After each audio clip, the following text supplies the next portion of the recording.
El poder real es el poder económico. Y el poder económico en Colombia lo tiene un grupo de personas, porque este es el país más desigual socialmente del mundo, y un grupo de mafiosos. Porque la forma de acumulación de capital en Colombia en los últimos 50 años ha sido la cocaína. Neguémoslo, pero es la verdad. Por eso el poder está cruzado por la mafia. Por eso este señor periodista fue asesinado, cuyo hijo conozco, y a él también lo conocí. Y no solo él, por eso le pusieron una bomba al señor Cano, y querían cerrar El Espectador, y por eso cerraron Cambio, y por eso cambió el dueño de Semana.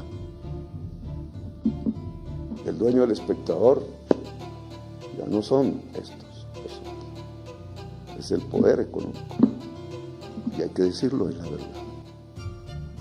Poderes mafiosos, poderes económicos dominando el poder y la política en Colombia. Por eso cuando yo hice mi denuncia sobre el paramilitarismo en el Congreso de la República, diciendo que senadores eran paramilitares y ordenaban los asesinatos,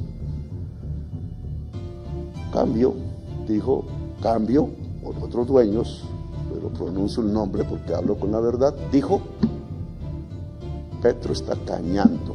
Recuerdo también que el capitán me mencionó que una de las personas patrocinadoras también es el actual gobernador del departamento de Sucre, señor Salvador Arana Sus.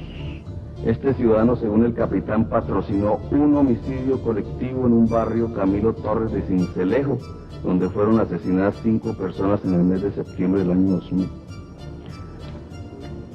¿Cómo puede correlacionarse una información de un testigo paramilitar con también unas declaraciones de oficiales de la policía, con también unas grabaciones, y pensar que ahí no pasa nada?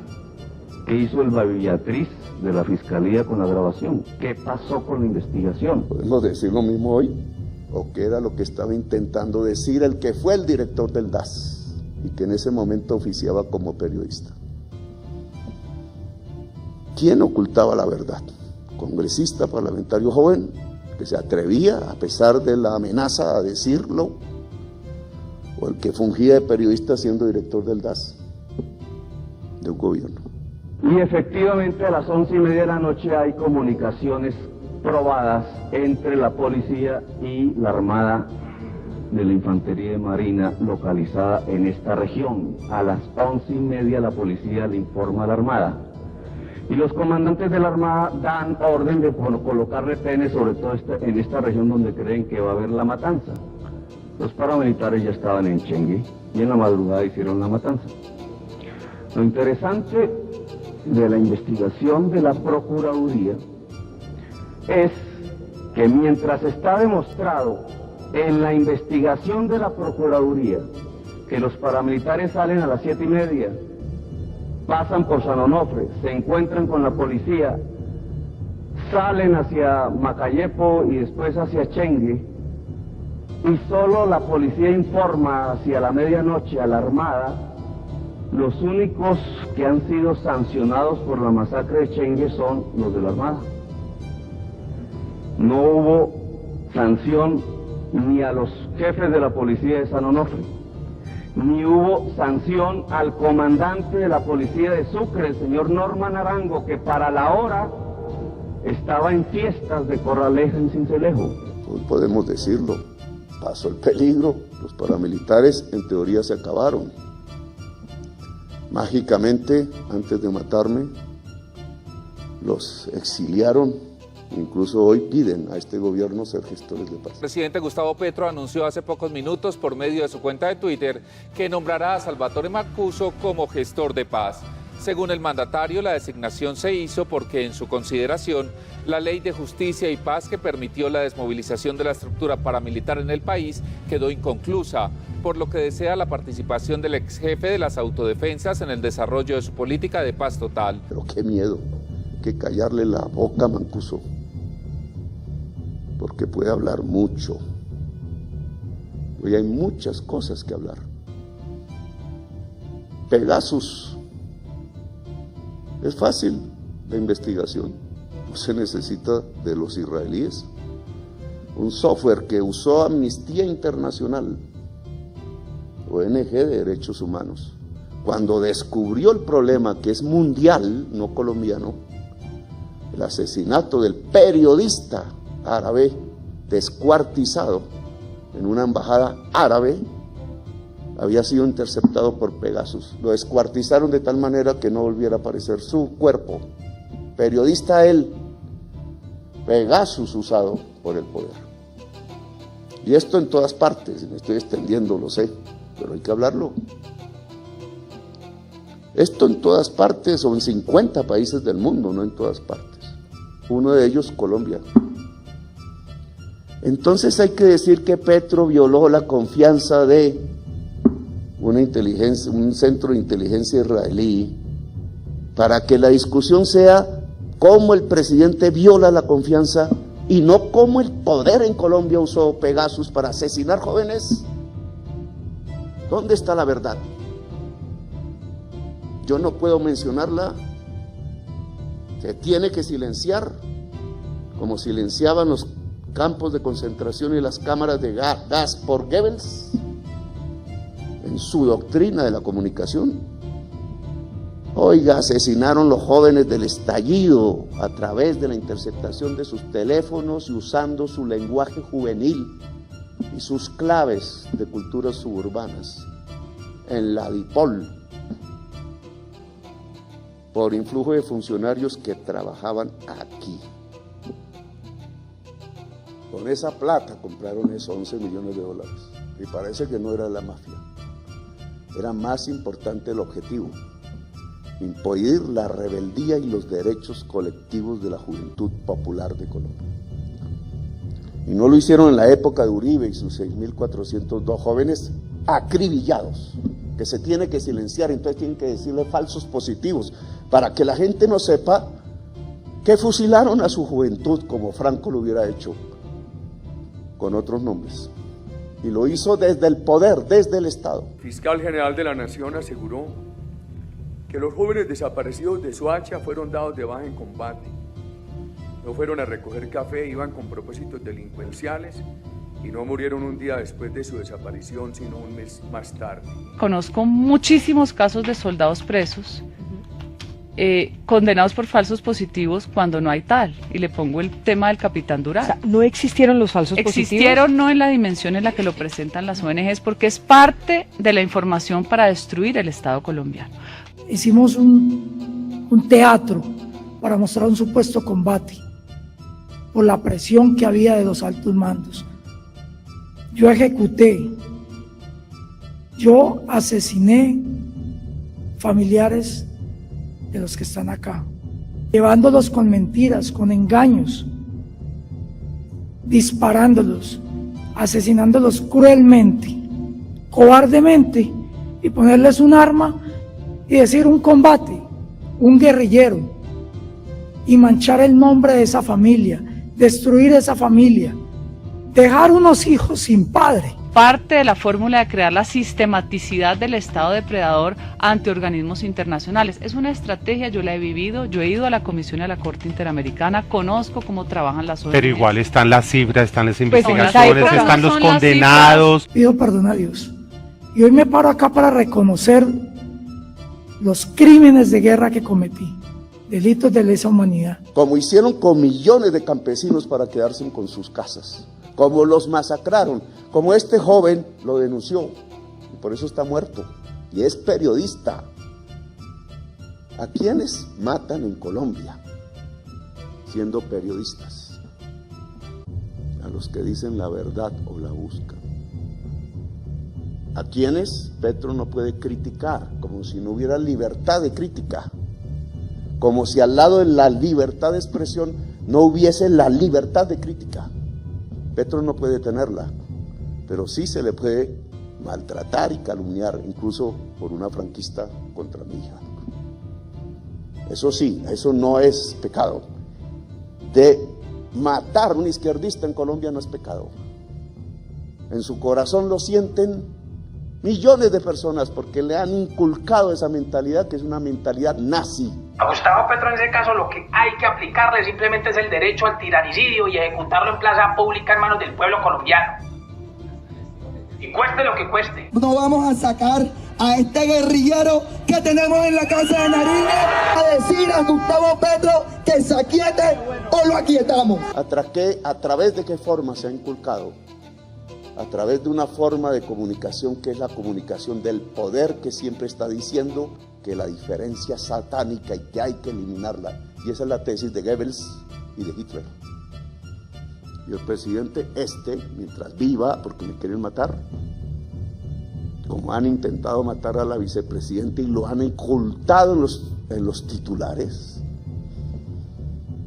Pero después de haber vivido un atentado frustrado en la vía que conduce a mi casa, donde me ponen 8 kilos de explosivos, pues no me voy a dar el lujo a facilitarle las condiciones para que me maten más rápido. No voy a hacer eso. Como Barbosa transformó los atentados contra la vicepresidente como si fuera una mentira. Y las pruebas del proceso dicen que es un atentado. Como dijeron que era una mentira el atentado que hicieron contra mí en Cúcuta. El vidrio con una piedra. De romper el vidrio con una piedra. Mira, romper el vidrio. Eso ya no son piedras. Eso no son piedras. Esos son tiros. Ojo que esos son tiros. Esos son tiros.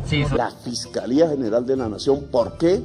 Porque se arrodilló a intereses criminales y no se puede contar, porque esa verdad se silencia. Y que no avanzara la investigación, pues en contra de San Clemente.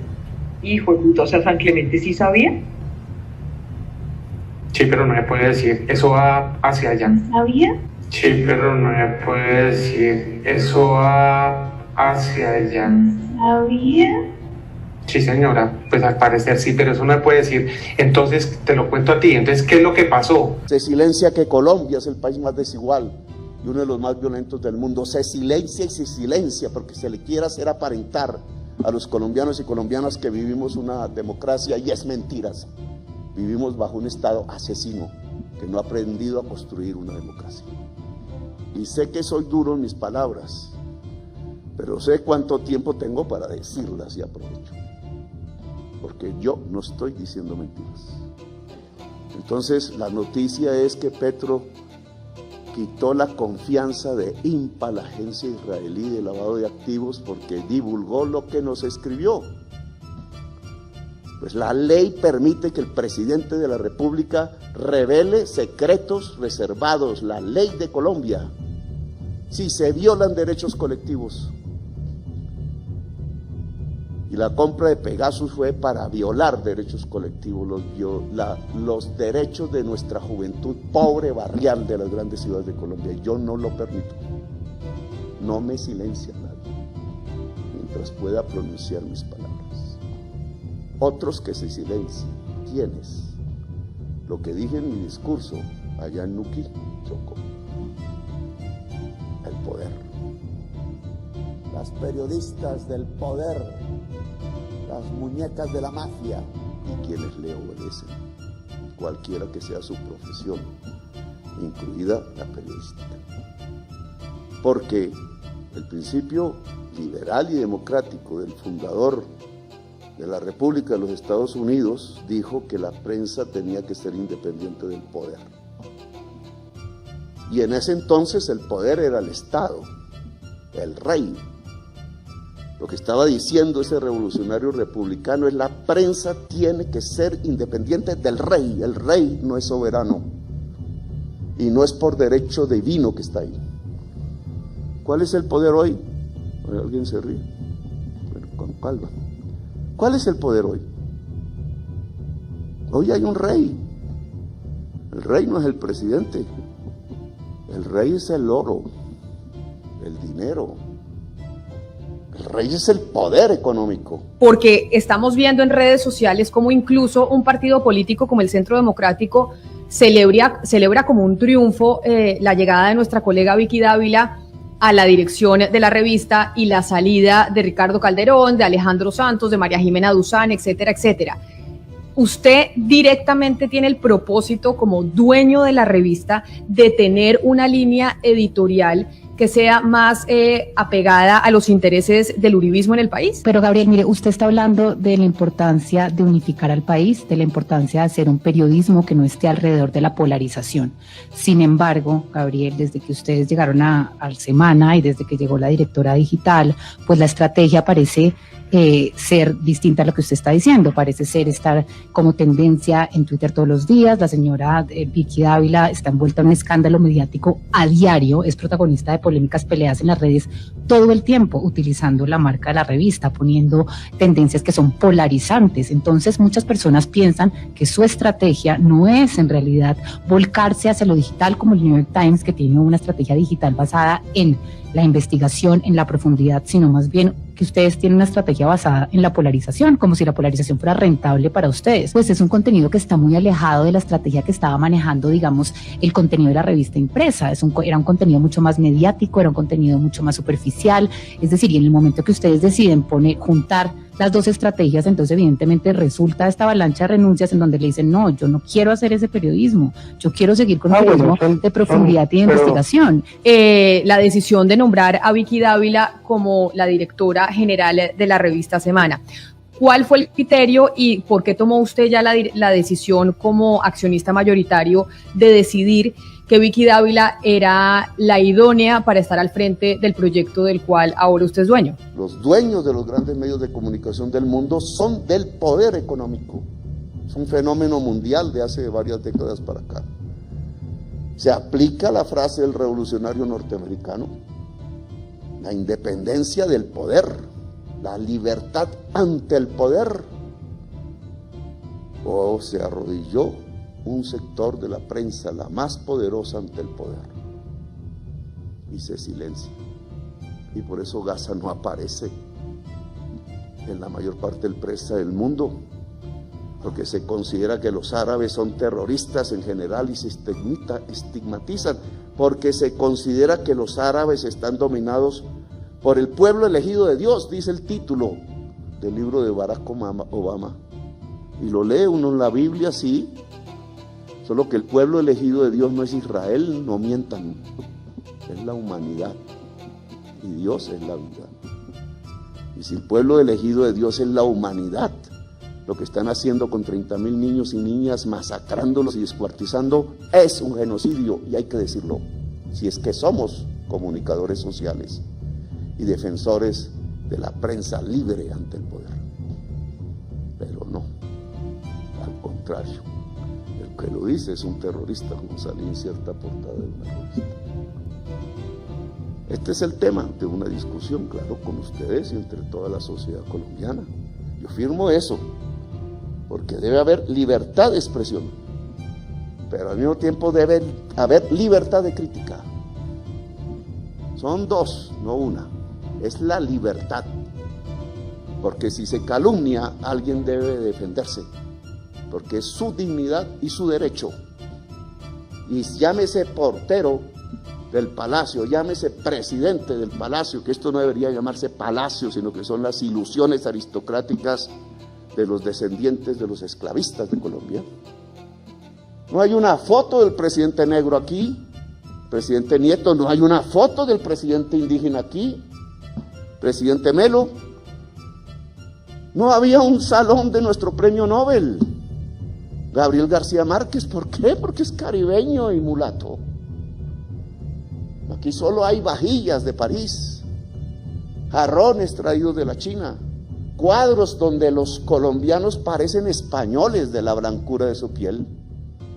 No había un cuadro de la selva que traje a Cajacana. Me dijo, aquí hay una censura. Un artista que mencioné hace poco, y termino, Bernardo Bertolucci, comunista italiano que vivía en Nueva York, un genio del cine, que casi todos los italianos lo han sido. Hermosas películas, hizo dos. Una fue la que más me encantó a mí, lo vi cuando estaba preso, lo conté hace poco, no me acuerdo en dónde, en Nuquí, Novecento. Búsquenla en las plataformas de televisión, búsquenla y descubrirán quién tiene el poder de la comunicación. Una obra de arte de la historia italiana, que también es parte de mi patria.